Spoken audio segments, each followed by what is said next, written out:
and like bringing the cannabis side into it, because cannabis does like it gives you the ability to change your perspective, and it also, you know, can heighten your awareness around things. And like, I believe that if nothing else, it can help like highlight some of these things. It's just taking it, because cannabis has been looked at as like recreational or something for symptom management within the body, like this concept that it can actually be used as a tool for deep introspection. Welcome to the Mindfulness Experience Podcast. I'm your host, Keith Fiveson.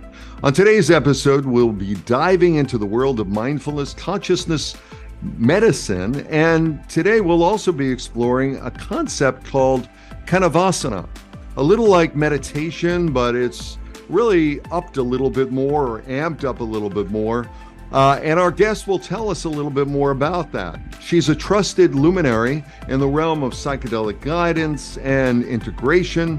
Her name is Ariane Williams. She's a registered nurse, and she's also an integrative endocannabinoid specialist, cannabis educator, and has spent recent years passionately guiding individuals on a transformative journey of self-discovery. She has also done advanced training with the Center for Medicinal Mindfulness for psychedelic cannabis guidance and SoundMind in Philadelphia for psychedelic guidance and integration. She'll tell us what's up and what's happening in the field of cannabis.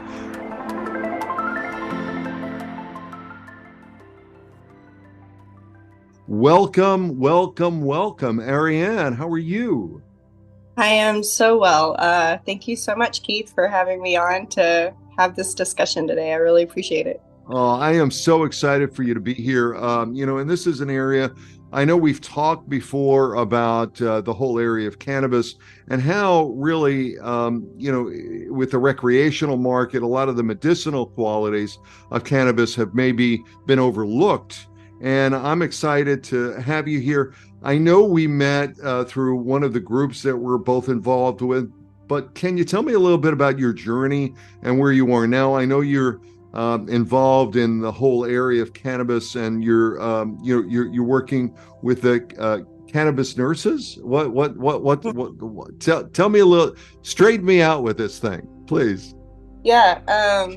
I'd be happy to. You know, my relationship with cannabis started 20 years ago. Mm-hmm. I've been a nurse for 16 years at this point, I think. And I left working bedside with patients a few years ago, or 2 years ago, and shifted into more like health and wellness coaching.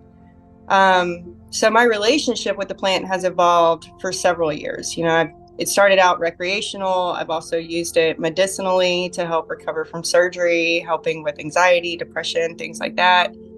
And like, I knew that it was medicine, and being the state that I live in and the rules in a lot of things, or a lot of places in the country, like there was a lot of limitations around education, accessibility, and what all that even meant. So in 2020, my dad wanted to come off of opioids. He has a history of chronic pain and opioid abuse disorder. And he wanted to just use cannabis. And I was like, all right, here we go. So I got really curious. And that's when I learned about the endocannabinoid system, and which was never anything that I was ever taught in school. And I've done multiple levels of education within the nursing system, and that's not anything that was ever talked about. So I found out I knew about the recreational side. I knew it had medicine to it, but now I understood why it worked as medicine, because of the endocannabinoid system and the way that it's, just locks right into it and affects it in big ways. And then I heard on a podcast, Brian Sprague was talking about conscious cannabis use, and that kind of activated me, because yes, it is all these things, right? It's recreational, it's medicinal for the body, but I never really thought about how it can be habituated, and how there's this whole other side to it, this what it looks like to use consciously. Like I had been using intentionally, right? Like to the point of, or intentionally in a way of like picking my strains and being very aware of where I was getting my medicine from, and like very intentional in that, but like not always conscious, and things started getting habituated. And it's such a beautiful medicine, and it's a spirit medicine, it's a consciousness medicine, and he brought that really into my awareness. So I got really curious on that, and then just like it, it's one of those things that it's like following the thread, and it just continues to just open in so many different ways. So I found myself like understanding the consciousness of cannabis, and how using it mindfully and intentionally can really open the doors for a lot of things. And now I work as a director of patient care services with Trusted Cannanurse, where I do education on cannabis and psychedelics. And we support in multiple ways with cannabis, both medicinally, because it is like such a beautiful medicine for the body. It eases the stomach, it can help relax the nerves, it eases pain and stuff like that. But also talking to people and educating on creating a more conscious and intentional relationship with cannabis, and understanding how to use it as this powerful tool that it is. Because I just feel like a lot of it's been lost in translation. So, I was very excited to have you on because, not only the website, Trusted Cannanurse, is really excellent. And, it has a lot of information, and you really approach it from a real scientific view, the science and the sacred. And you really look at it not only from the medicine viewpoint, but from the mystical viewpoint. And I really appreciate that. You talked about the endocannabinoid system, and I think cannabis, grass, pot, marijuana, all of the things that it's been called, but the true word for the plant is cannabis. And when we talk about the endocannabinoid system, which you brought up, there is this whole network within the body that really is a receptor for cannabis. Can you tell us a little bit about the endocannabinoid system and, what that's all about? It's something you learned late about, but many people, maybe it's the first time they've heard about it, and they might wonder, okay, well, it sounds a little bit like cannabis. What is endocannabinoid all about? So maybe you can open that up a little bit.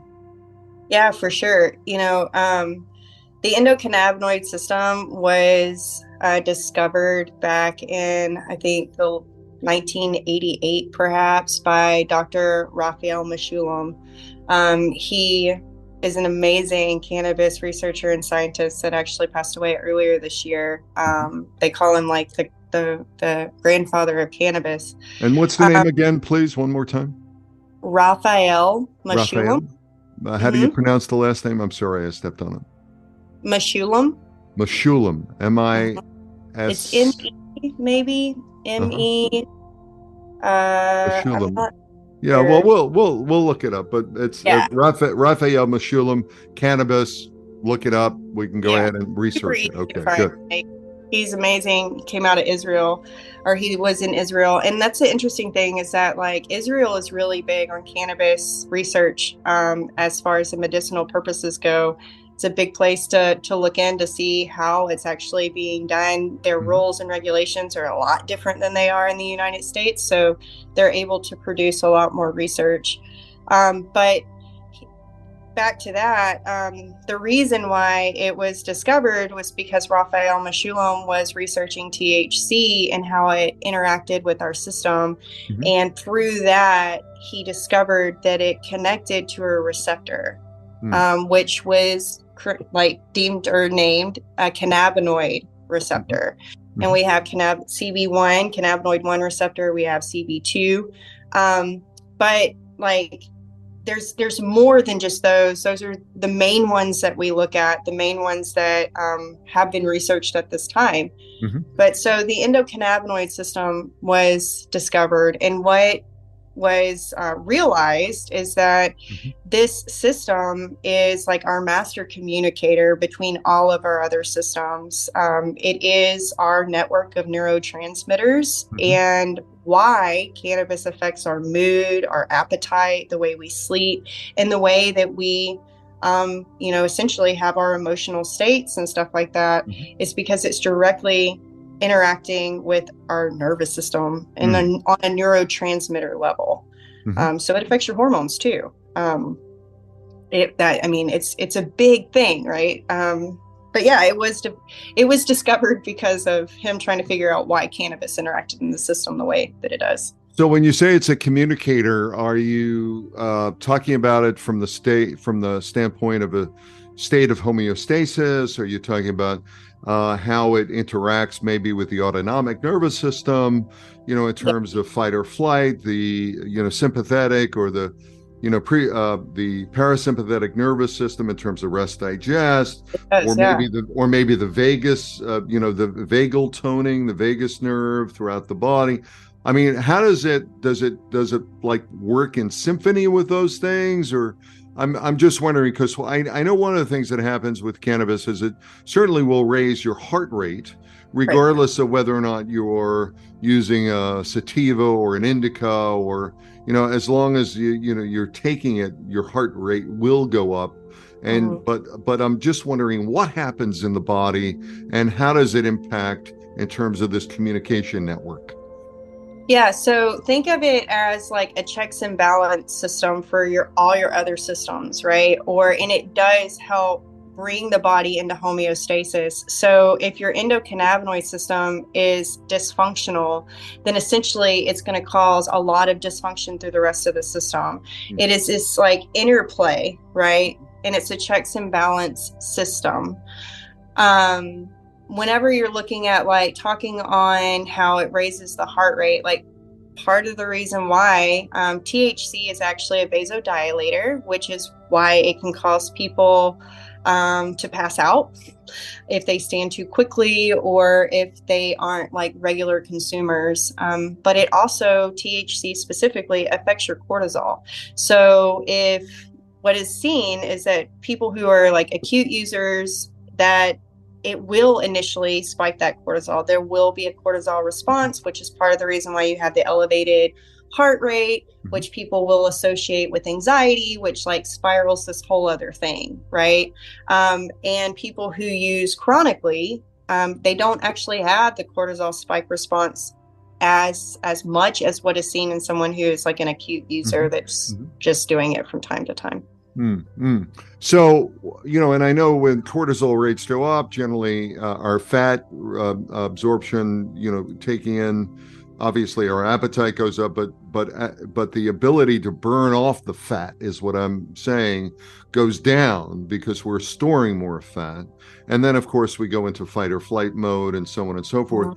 So what I hear you saying is that with cannabis use, and obviously through the right moderation of cannabis use, and I think that's where your focus is, moderating the cannabis so that it's used properly, that individuals can have a greater interconnection, a greater communication throughout the body, which is why there is this homeostasis, this feeling of, if you will, relaxation, smells, taste, feelings, touch, sensations, so on and so forth, are heightened and people feel better. But I do know that there is also this prefrontal cortex cognition issue where maybe from the executive function viewpoint, people can't necessarily, fix a bicycle or do the things that they might have done. Like there are some side effects that aren't necessarily good, right? I mean, you're not going to want to fix the car after you've had some cannabis, right? Well, I mean, maybe not. It really just depends on the variety and how it works within your system. I mean, if you're using a variety that has terpenes in it that are more elevating and motivating, like limonene makes you feel good and pinene can help with focus and stuff like that, you may want to fix that car and you might get it done efficiently and really quickly, right? And that's a part of like building the relationship with the plant and understanding how it affects you and how to use it, right? Because that might not be the case for everybody. Some people, like, they may like, I'm going to go fix this car. And then they consume and they're like, okay, I was kidding. I'm going to nap all day. You know? Right. So I know that not all cannabis is equal, right? And I'm hearing you say that. So if you're looking at it, you really do have to understand. And are individuals predispositioned based on their body, maybe their blood type or their chemistry, if you will? Are they predispositioned for certain types of cannabis versus others, do you think? I'm just wondering I don't know if there's been any studies or what your experience is. Yeah. So there is some companies that are doing like testing to like genetic testing and stuff like that to see what would work better for them or, not, and all the stuff, like which ones they would benefit for. I would imagine that there is something, that could make someone that would lean or it would work better to work with this type of cannabinoid or this type of terpene is going to be what's more beneficial. And I think as time goes on, like if people are curious enough to like want to spend the money on the research to really understand that, but the consumer is going to have to like say they want it, I feel, because I don't think that people are just going to be like, let's do more research on this, because I mean, cannabis just doesn't, it's been demonized and taboo and stigmatized so much that like the actual beauty of this plant just isn't seen. It's not valued. It doesn't have the reverence that some of the other plants do. So maybe we'll see more of that over time. I know that there is a little testing now, but basically it's when I'm supporting people, it's like, smell it, your nose knows like what you're going to lean towards. And it's a trial and feedback, right? Like trial it out, you track it, you see how it is, you receive the feedback from it, and then you do something else. Great. Okay, good. I like that a lot. So it's basically a lot of it is trial and error. There's no sort of going in and, here's my, I'll spit in the container and, here's my DNA and let me go ahead and do the analysis. And, oh yeah, you should definitely go for the granddaddy perp or the, the sour diesel, whatever it is. Let me ask you, you've got this concept of Cannavasana, and I love the term. I love the name. You better trademark it right away. But I love that term because it really speaks to, in my view, as a yoga teacher, as somebody who's done yoga classes, we talked about savasana. That whole idea of that. What is Cannavasana all about, and how did you come up with it? Cannavasana, like I said, it is a concept that I've kind of been developing over the past year or so. I don't believe that Cannavasana, not Cannavasana. Cannavasana. I mean, it could be Cannavasana. I'm from the South. Potato, tomato, tomato. Tomato. But Cannavasana, good. So it's a concept. Sorry. Yeah, just a concept of like that I have come up with from my own personal experience and what I have discovered through the plant and what I have gained from research, right? I don't feel like this is new. I think this is just like a way to introduce people into the concept of using cannabis as a consciousness medicine. Cannavasana is using cannabis in a way of being mindful, with gentle awareness and staying curious. One of the things that Daniel McQueen talks about at the Center of Medicinal Mindfulness is that having awareness with acceptance is healing.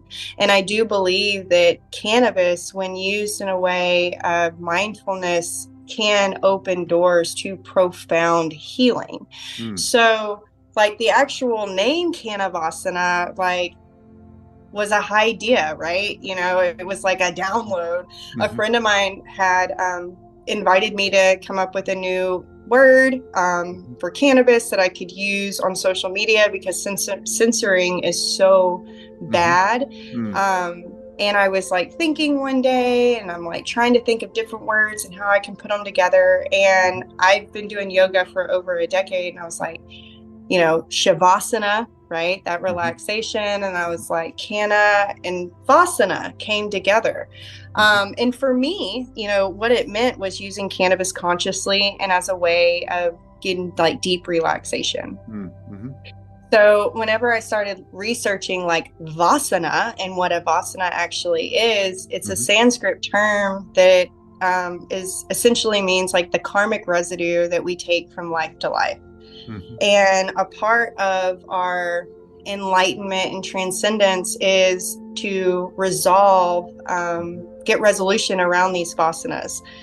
And vasanas aren't necessarily a bad thing. Like when we're looking at attachment and things like that, like attachment to nothing, right, is like supposed to be the pure freedom. Yeah, shunyata, yeah.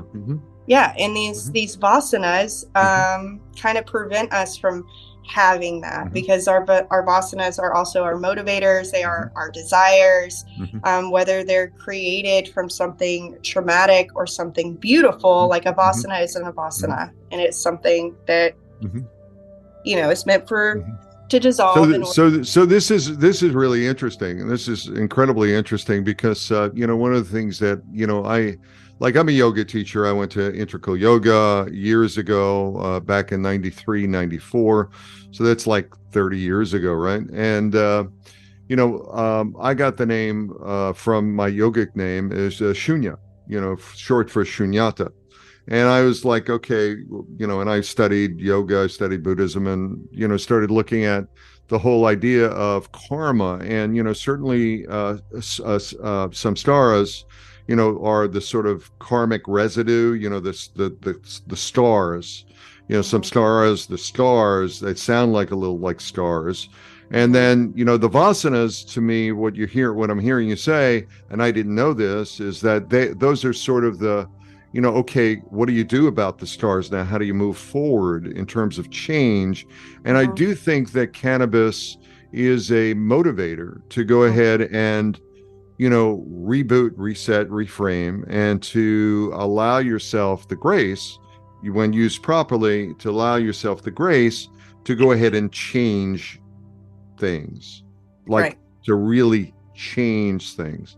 And what I really like about what you're saying is, in my work, we use breath. I'm a big proponent of breath because the Latin word for breath is spir, as in spirit.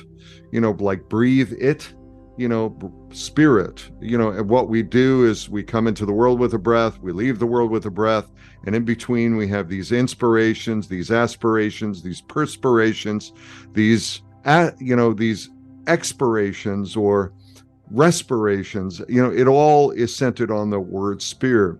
So I love this, what you're talking about, because it sort of sounds to me, when I unpack it a little bit more, when you unpack it, that it really is giving new breath and new light and a new frame to maybe some things that we've inherited, these samskaras, or the inheritance that we've gotten, to change our karma. If you get that recognition and choice, you can change your karma. So am I how does that sound to you? Is that resonating with you? Yeah, absolutely. And like bringing the cannabis side into it, because cannabis does it gives you the ability to change your perspective, and it also, can heighten your awareness around things. And I believe that if nothing else, it can help highlight some of these things that may be blocks, or bring a new perspective around the way that you view things, so that you can move into making choice on how those things support you in your life. It's just taking it, because cannabis has been looked at as recreational or something for symptom management within the body, this concept that it can actually be used as a tool for deep introspection. I feel like it has been lost, because when I talk to people about it, they're like, what? And I'm like, have you ever just consumed the plant, like gotten really high or whatever, turned on a playlist and just breathed and was just present with yourself and just see what's going on and what's coming up, or even incorporating journaling. Like for me personally, I had a cannabis ceremony for myself or session, and started journaling out some stuff. And I unlocked some like childhood memories, like from when I was like 4. And I was just like crying, and I was like, oh my God, what do I do with this information now? And it's like, I have the awareness, I can bring the acceptance into play so that I can actually move into a state of healing. And I am so grateful for having cannabis as a tool to be able to allow me the space to do that. So like, that's so beautiful. And I'm so glad that you did that work, first of all. And, I really want to understand it from a science viewpoint. I get the outcome of it. And, I grew up in the Cheech and Chong generation, where, it was kind of like, cannabis. Yeah. Just get stoned, you get stoned, you get couch locked, you can't do anything. All you want to do is have pizza and Doritos and whatever. And, that's like that. But what you're talking about is like real work. And, this whole area of introspection, exploration, and then transcendence, to be able to go ahead and integrate that or be able to look at it. What happens in the body that allows that to happen? What's the science around it that really, why does that work? And I'm also wondering, like, do you titrate? Is there a level of titration that says, well, if you have a certain amount, if you have one puff, let's say we're smoking, however you're imbibing, but if you have one puff, that you're fine. But if you have 10 puffs, maybe you might not be able to go ahead and do that work as effectively. I'm just wondering what your thoughts are about that, and maybe we can unpack that a little bit. Yeah. As far as like the science of it, I can give you my thoughts around the science of it. Cause again, like, I don't know that there's a whole lot of research around it. I could put puzzle pieces together from like the way that cannabis affects the endocannabinoid system. And I do believe that's a big part of it.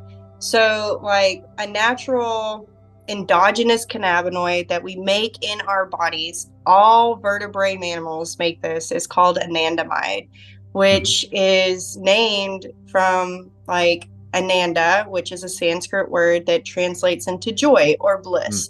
So anandamide is known as like this bliss molecule in our body. THC on a like molecular level or whatever, it looks like anandamide. It keys into our system just like anandamide does. The difference is that our natural endogenous anandamide, when it connects to the receptor, it's like a flash. It's like connect and gone, right? Whenever THC is the one that connects, it holds on for a lot longer. So it creates this extended experience. And I do believe that that's a part of why that we are able to feel differently in that space. Cannabis also affects the default mode network. Right. For some people, it makes it where it's way more active. For some people, it quiets it down. So when we say way more active, we're talking about like it makes you paranoid. A lot of people talk about paranoia, right? Paranoid. And I have so many curiosities around this, because I do believe that your mindset makes a huge difference on the outcome when you consume. Because if you believe you're going to be anxious and have a challenging experience, just like any other plant medicine, chances are you're going to manifest that. So it's an amplifier. Yeah. It's an amplifier. Cannabis can act as a mirror. It also can have the cortisol response, right? So if you're having this like elevated blood like pulse, and then like you automatically start thinking you're feeling that associating with anxiety, and then you're like running away from it because you don't like the way it feels. The invitation is to like breathe, right? Remember, you took a substance. Things are happening in your body.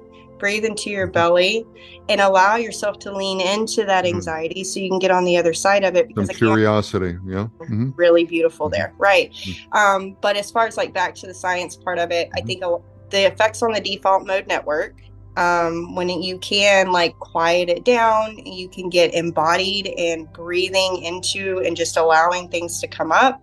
And I think that the anandamide has a big part of it as well. And probably UAG, but yeah. That's great. Now, I know that, there are a lot of misconceptions. We talked about, like back, reefer madness was like, and that there's a whole kind of story back in the 30s. And, over the years, it's sort of, I think cannabis hasn't been given its sort of right place. And there's a lot of misconceptions about cannabis. How do you work to dispel those misconceptions? I do a lot of education, primarily around the endocannabinoid system and how it works in the body, right? Because that I feel, it was medicine for so long until Henry Ainslinger decided that it wasn't medicine anymore, and enough people paid for it to be pushed out into the media that it wasn't medicine anymore. That's the FBI guy who decided to go ahead and go after cannabis, or marijuana. You use the Mexican name for it, and then he even changed the name. Changed the name, yeah. And then of course it became part of the process to look at, whether or not they were Mexicans or foreigners, if they had a different skin tone, Right. Yeah. It's really unfortunate how we've lost contact with this like really powerful medicine that like was used frequently for a really long time. So I start off with a lot of it is a basis of education, because the science is there a lot more than what people probably realize on the benefits and how it can be supportive. And just having people like understand that like you have an endocannabinoid system too, and everybody does, and it can be used as a medicine, and much more, but like starting with people understanding that it's a medicine first, and then stepping into like the deeper aspects of it. Because there's a lot of naysayers out there that just don't believe it. But like I've seen the effects of it, not only in my own personal journey, but like people around me. So Right.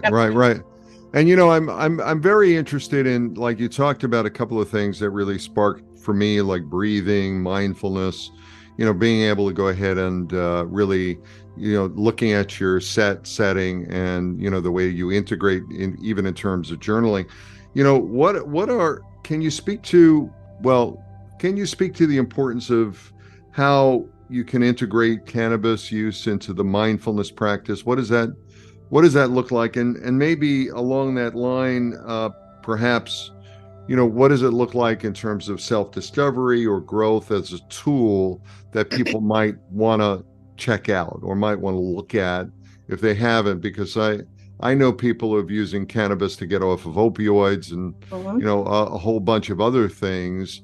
Even, when we start taking a look at the ability where somebody has their nervous system is not right. What am I thinking about?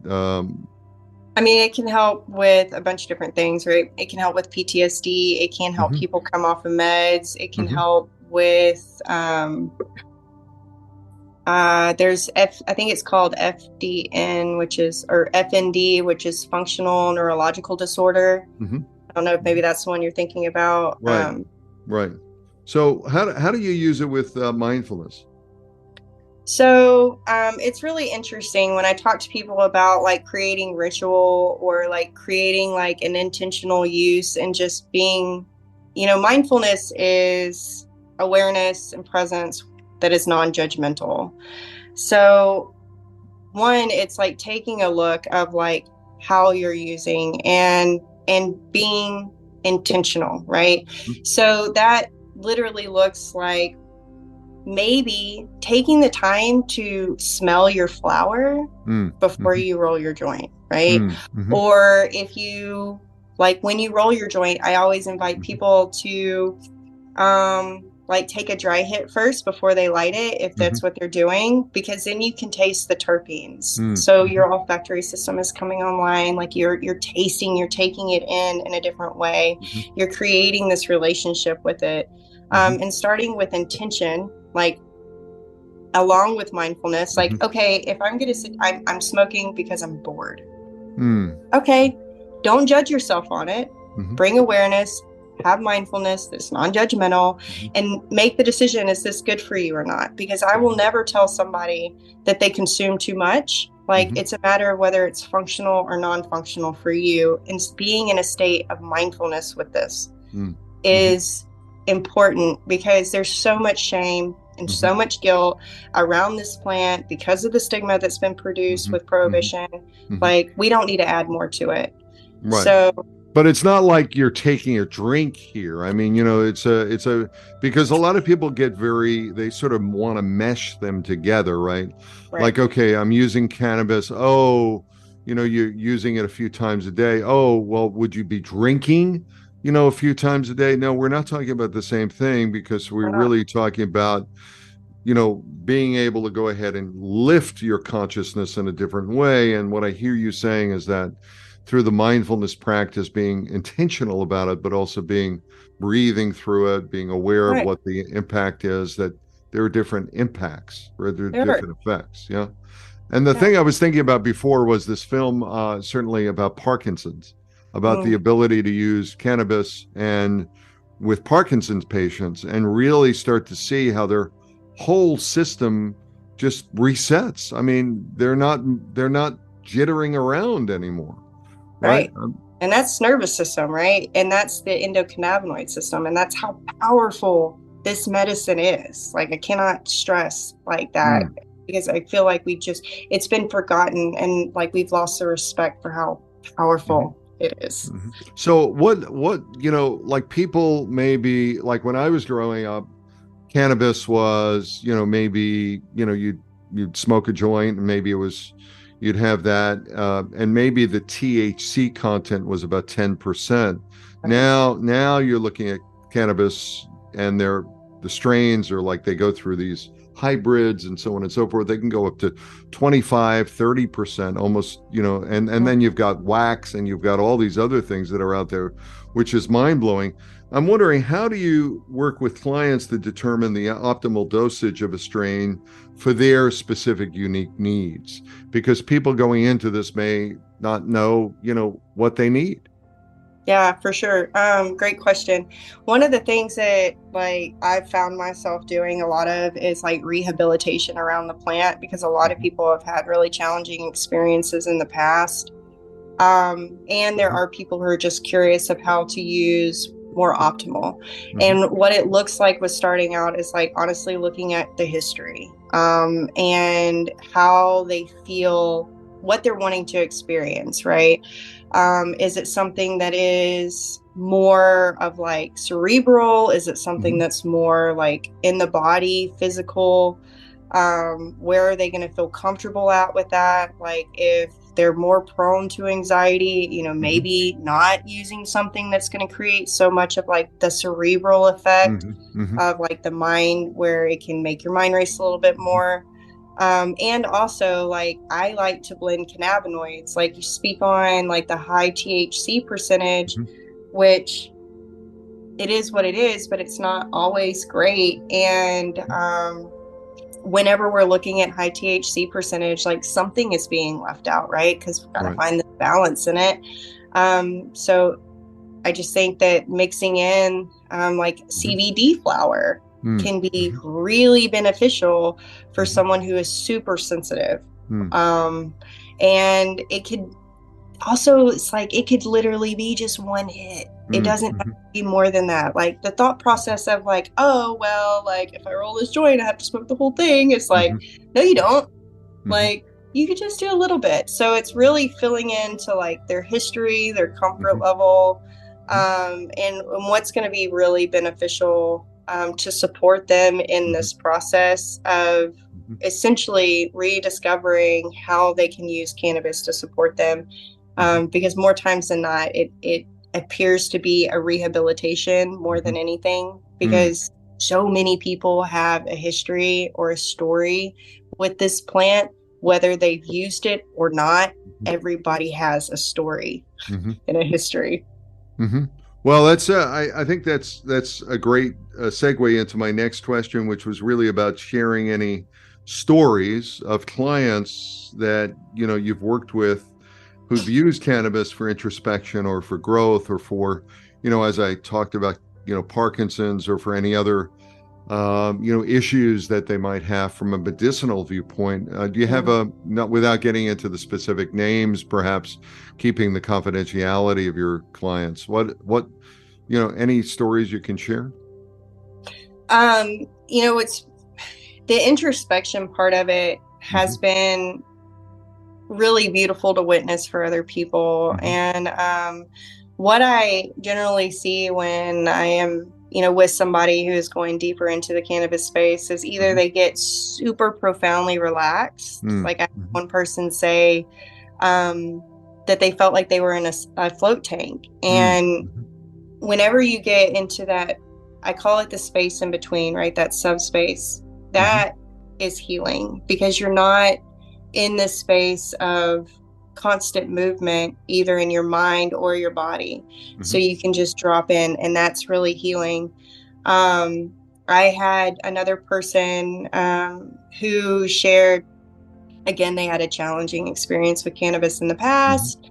It had been like 20 years, but they wanted to explore this. We were on retreat, and it was like a mixed medicine retreat. So they had had medicine the night before, and they were going into medicine that night, and we were doing a cannabis ceremony during the day.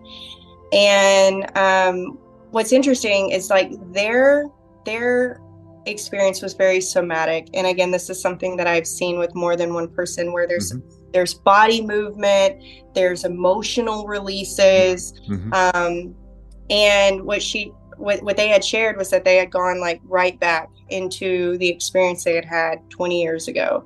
However, they felt safe and were able to like follow these memories that were opening up. Some of them they hadn't thought about in a very, very long time. And they were able to gain new perspective on the things that had occurred around that time period, which were pretty traumatic 20 years prior. And the beauty of this is that they had done medicine the night before, and they were going into medicine that night again, but they had shared that because of having this ceremony specifically with me, they actually had like a lot more insight and perspective, and knew how they wanted to navigate their intentions going into the other medicine that night with more clarity. So it's complementary, right? I mean, there's a very complementary, and it sounds like they wound up doing exactly what we do, whether or not it's with ketamine or whether or not it's with any other entheogen, is really look at, shutting down the default mode network, going deep, really understanding what's going on, really unraveling the shadows of our past, shining light on those, and then being able to have an awakening in some way, some sort of a transformation, if you will, an ability to really kind of focus. Is that primarily where a lot of the work that you do goes? Yeah, there's a lot of parts work that goes on, and it's not. Explain what parts work is for those people who may not know.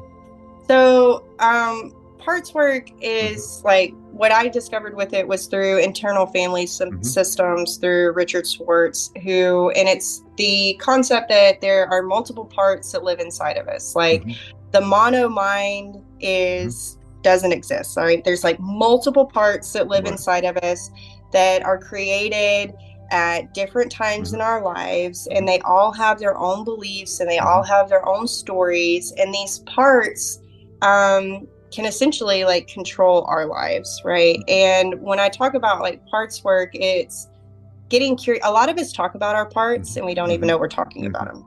Like Yeah. I feel like a child and I just want to like pitch a fit. Okay, well, Mm-hmm. that's a Right. part talking, Mm-hmm. right?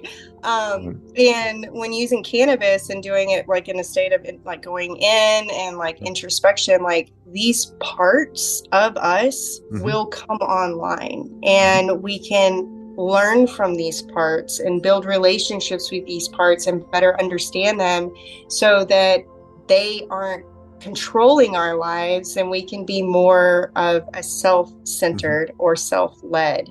Mm-hmm. And it's something that just naturally happens. Like, Mm-hmm. Right. Right. So there's this integration, right? There's this recognition of the various parts, your mother, your father, your preacher, your teacher, your uncle, whatever those parts are that allow us to go ahead and show up into the world, our relationships, whatever it is. And then there's these aspects of really bringing them together and really kind of looking at them and saying, "Oh, you're not as bad as I thought you were. You're pretty good, you know. Welcome. You're allowed into the circle." right. So I want to ask you, as we start looking at winding down our time, how do you see the cannabis industry evolving in the realm of, more conscious medicine and maybe more integration as we go forward? Do you think, with the with the legalization that, we can put the genie back in the bottle? Do you think there's more work that can be done, maybe up the game a little bit more in terms of the access to, cannabis and the ability to go ahead and do kind of more of this consciousness raising? What do you see? Um, what I see is just, again, like a huge rehabilitation of the cannabis industry altogether is what I feel Mm-hmm. like kind of needs to happen because it's not supportive for the consumer whatsoever. Mm-hmm. Whether you're using for recreation or medicinal, it's out of control. Mm-hmm. What I would love to see is there be more talk about like terpenes and how they affect people because it doesn't matter whether you're recreational or you're medicinal, you Mm-hmm. still have an endocannabinoid system and you still can create an experience based on understanding and creating the relationship with the plant. And I would love to see more consciousness come into it. I think that that's going to Mm-hmm. kind of pop up in little pods all Mm-hmm. over the place, but the concept might not be fully received because it's interesting, like the box that we put it in Mm-hmm. and discounted it Mm-hmm. for how powerful it is. Like, Mm-hmm. I mean, Mm-hmm. when I did Yahe last year in Colombia, Mm-hmm. and I am laying on my mat, going into this state of like super deep like introspection and stuff, and all this awareness, and I was like, holy Mm-hmm. cow, like I do this at home in my bedroom and I don't have to purge, Mm-hmm. and it's not Yahe. Mm-hmm. Like cannabis Mm-hmm. isn't Yahe. It Mm-hmm. isn't psilocybin and Mm-hmm. ketamine, but it Mm-hmm. is a shapeshifter medicine and it is Mm-hmm. incredibly like Mm-hmm. beneficial and like has all of this stuff that we can really dive into. Right. It's just people being like open to the different perspective of it, Mm-hmm. right? Mm-hmm. And really, like all medicines, what I hear you saying is that, really setting the setting, right? The mindset, what your mindset is, where do you want to go with it? And then, really being with it rather than, ignoring it or trying to run away from whatever is there, and then integrating it and then lifting the consciousness. I like this idea of biohacking our consciousness and being able to shapeshift a little bit and being able to raise our consciousness through the use of plant medicines. But also, more importantly, what I hear you saying is that, with this particular plant medicine, which is legal, and the use of mindfulness and the use of breathing techniques, we can go ahead and do a lot more than the consumers know. And they should know about the endocannabinoid system. They should know about how to go ahead and get themselves right. If they're Right. feeling wrong, maybe that's some sort of, maybe they need to like say hello to their endocannabinoid system. Hello. Absolutely. It is the master regulator of the others. Like I said, it's the checks Right. and balances. of it, Yeah. right? That's brilliant. I love that. I love that. So let me ask you, as we close down, what resources do you recommend for those people who are interested in, the endocannabinoid system and cannabis or Cannavasana, and ways of integrating, it into their mindfulness practice, or integrating it into their lives a little bit more? Do you have any resources that you'd suggest, and maybe also how people would get a hold of you over at Trusted Cannabis Nurses? Yeah, through Trusted Cannanurse, I offer consultation around both medical cannabis consultation, and as well as more of like the mindfulness or Cannavasana side of it, of using it as a therapeutic tool. There is so many resources out there, as far as there's Daniel McQueen's book on psychedelic cannabis, Breaking Through the Gate. I got that book 3 years ago, and it has been such a huge resource. I've read it multiple times. Funny enough, it's been gifted to me. I've also just randomly received, I received an additional copy from Amazon once before. So it's like one of those things, like, clearly it needs to be in my life, but it's a really great resource in talking about like cannabis from a psychedelic standpoint. As far as like the endocannabinoid system, there's so many books that are out there. It really just depends on like what you're really like wanting to learn about, and what you're curious about. I mean, it's a rabbit hole you could fall down and never stop falling down. Right. So how do people get a hold of you at Trusted Cannanurses? For a Trusted Cannanurse, I have like free consultation calls that can be scheduled. All of that stuff is on the website underneath Talk to a Nurse, or Talk to a Nurse. It's all under that. So that would be where people could get a hold of me. That, or I have an Instagram that is The Kind Nurse. And people can send me messages on there if they feel called to, or are curious about things. Right. Or I have more resources I can share too. Right.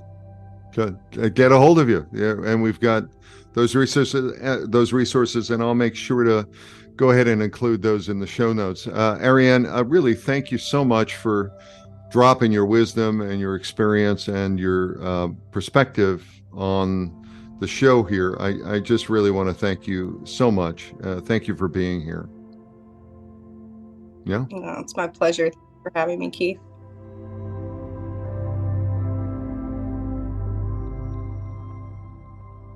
Thank you again to our guest, Ariane Williams, for sharing her wealth of knowledge and expertise on the subject of Cannavasana and the endocannabinoid system, as well as the use of cannabis in a conscious way. And thank you to our listeners for tuning in. If you enjoyed this episode, please like, subscribe, and share with your friends. And as always, stay mindful.